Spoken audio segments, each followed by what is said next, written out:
kulanti wacan oo wanaagsan daawadayaal waa mar kale iyo muuqaal cusub meel kasta adduunka ka joogtaan waxaan idin leenahay waqtigu ha idin wacnaado. Halkan waa baahinta wararka.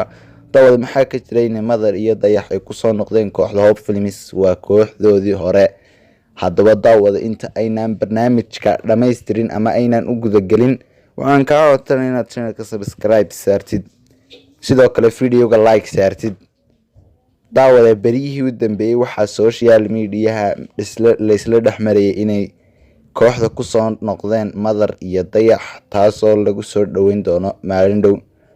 waxaa kale oo jirta inay channel hore ay samaysteen oo ahaa Diamond Films oo waqti badan kaga baxeen, sidoo kale ay riwaayado iyo qaybo baartis ah ay ku wadeen oo dhammaan bulshadii Hope Films la socotay Diamond Filmsna ay channelka gebi ahaantiiba iibiyeen.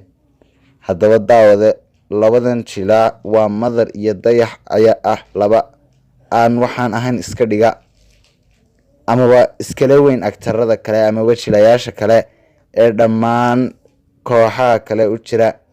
daawada war kale waxaan idinka haynaa maxaa keenay inay kala go'aan kooxdu. waa kooxdii hore ee Hope Films iyo kooxda Diamond Films.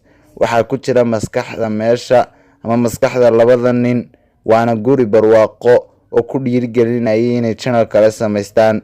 guri barwaaqo ayaa imika xaalad xun ku jira, taasoo uu ku dhacay barcad. maskaxda ka dambeysay burburka kooxda kala go'day waa guri barwaaqo ayaa imika tegaya Burco, waayo iyadoo isweydiinaysa kooxdii wuxuu ku dhex jiray ayaa hal koox noqotay.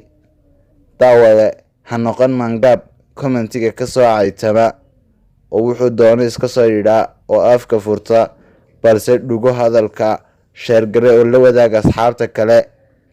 adaa ogaan doona xaqiiqada dhabta ah iyo xaqiiqada ka dambeysa inay Madar iyo Dayax ay ku biireen ama ay ku noqdeen kooxdoodii hore ee Hope Films. intaynu barnaamijka ku kulmi doono waxaan ku kala tegaynaa inaad channelka subscribe saartid, sidoo kale kambeelka furatid. wassalaamu calaykum waraxmatullaahi wabarakaatu.